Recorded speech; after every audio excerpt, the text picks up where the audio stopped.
Pourquoi il ne faut pas être needy? Bonjour à tous, c'est Fabrice Julien, coach et auteur expert en séduction. Et dans cette vidéo, on va parler du needisme. Le needy, qu'est-ce que c'est qu'être needy? Qu'est-ce qu'une needy person? C'est un terme qui vient de l'anglais, bien évidemment. Needy, ça veut dire quoi? Ça veut dire en demande, qui a besoin d'eux, etc.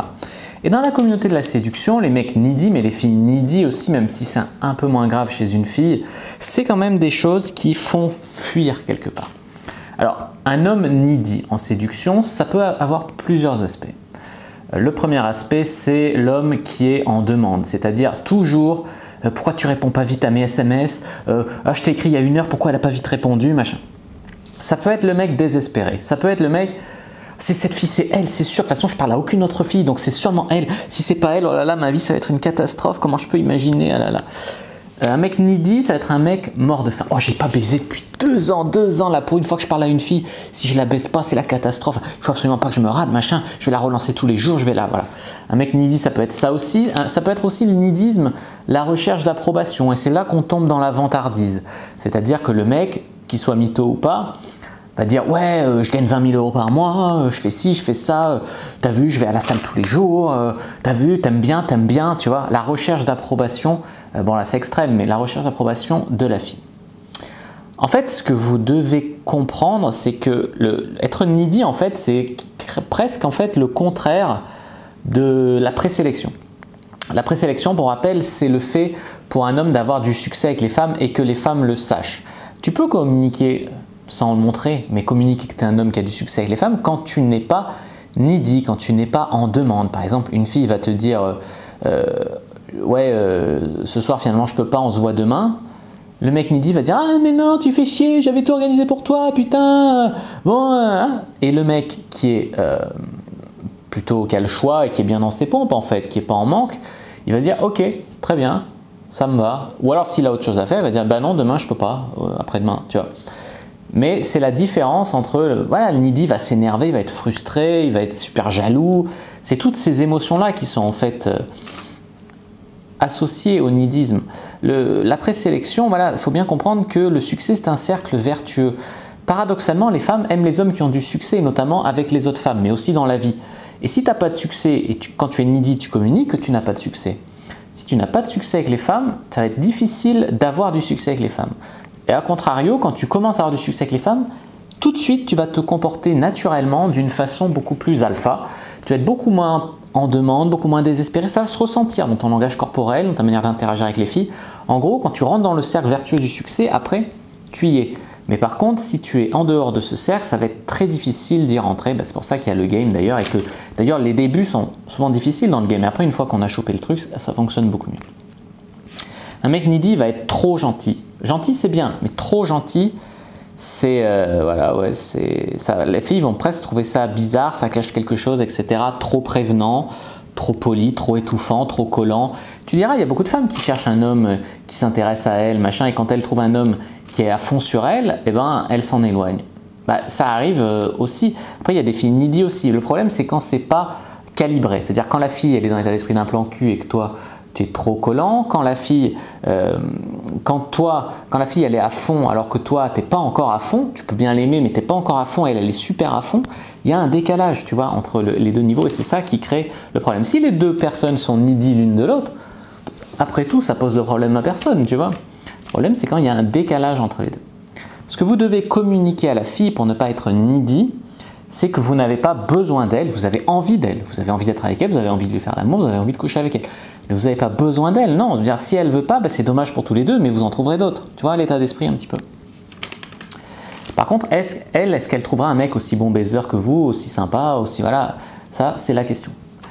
Alors, parfois on n'est pas needy, mais on peut le devenir ou se comporter comme ça à travers certaines phases de sa vie. Il y a des choses de la vie qui peuvent faire que on peut devenir un petit peu needy.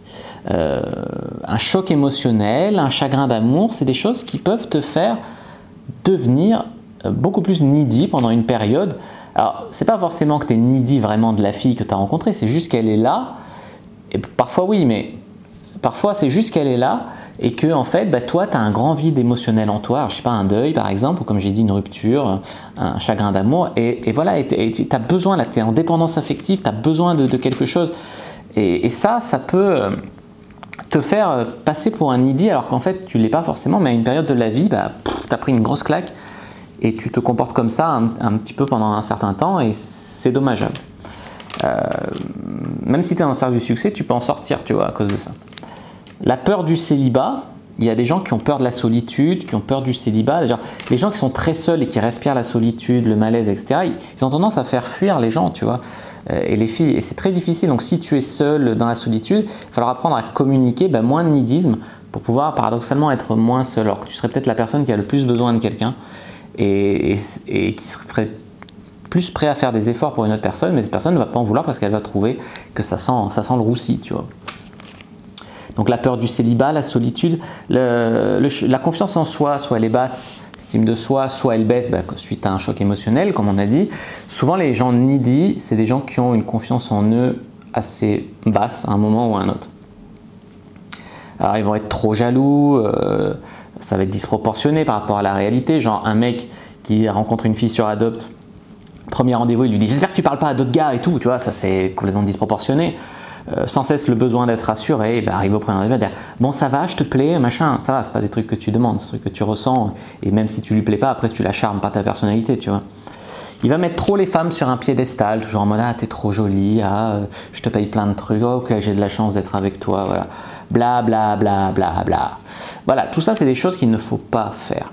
Quand vous allez vivre dans l'abondance sexuelle et que vous aurez le choix, vous serez automatiquement moins needy. Donc là, avoir plusieurs cibles en même temps, c'est une bonne façon de choper parce que on va se comporter automatiquement mieux avec les meufs. Donc tout ce que je peux vous dire, c'est surveiller votre côté needy au premier rendez-vous, sur les sites de rencontres, par texto, dans la rue, voilà, au moins jusqu'au premier rendez-vous et même jusqu'au début de la relation, par SMS, après ou quand vous la revoyez. Après, quand la fille elle est à fond sur vous, vous pouvez être à fond sur elle, ça peut être réciproque. Il n'y a rien de mal à ça, c'est même bien, tu vois, d'avoir des relations. Mais quand c'est au tout début, ça peut leur faire peur, les faire grave flipper. Donc au début, il faut surveiller votre côté needy. On va terminer avec quelques explications sur les meufs needy. Moi j'en ai eu plusieurs des meufs needy. Il y a des meufs qui sont needy, je peux le comprendre. Je me rappelle d'une fille à qui j'ai fait sa première fois. Le deal c'était juste de se voir pour faire l'amour et effectivement faire sa première fois. Mais après ça, voilà, peut-être choc émotionnel justement de la première fois, elle m'a pas lâché pendant des semaines et des semaines et des semaines. Et quand je dis pas lâcher, c'était très agressif. C'était je t'appelle tous les jours, j'insiste, quand tu réponds pas, je m'énerve, je te bloque de WhatsApp, je te débloque, je te rebloque, je te débloque, de Facebook, voilà, je viens sonner chez toi sans être invité, etc. Tu vois, ça peut aller très loin.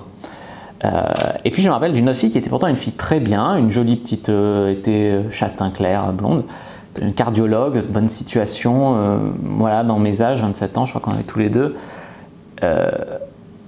Super fille, tu vois, mais voilà, au bout du premier rendez-vous et demi, je dirais, je suis l'homme de sa vie, faut qu'on emménage ensemble, faut que ci, faut que ça. Bon, voilà, tu vois, c'est... Et le pire, c'est que je l'aimais bien et que ça aurait pu donner quelque chose, sinon... Mais moi, je suis le premier d'ailleurs, ça m'a fait fuir, je sais pas t'expliquer, c'est émotionnel. Même si cette personne était très bien et aurait pu m'apporter beaucoup, d'une manière rationnelle, d'une manière émotionnelle, aussi j'étais dans un moment de ma vie où je voulais ken à gauche à droite, hein. Ça a joué aussi, tu vois. Mais bon, voilà, pour dire que le nidisme, après à côté de ça, si c'est vraiment la femme de ta vie que tu en es sûr, il faut quand même lui communiquer, pas la traiter comme une merde, tu vois, il faut quand même lui communiquer des bonnes choses, mais sans tomber dans le nidisme. Voilà ce que je voulais vous dire sur pourquoi ne pas être needy. J'espère que cette vidéo vous a plu. N'hésitez pas à mettre un like sous la vidéo si elle vous a plu. N'hésitez pas à commenter pour me le faire savoir. S'il y a des questions, je répondrai avec grand plaisir. À vous abonner à la chaîne, activer la cloche pour ne pas rater les prochaines vidéos. Me suivre sur les réseaux sociaux, Instagram, Twitter, Facebook. Rejoindre le groupe privé La Communauté de la Cyprine. Télécharger le guide gratuit sur le charisme. Dans la description, il y a tous les liens dans la description de la vidéo. Moi, je vous dis à bientôt et que le dieu de la séduction soit avec vous.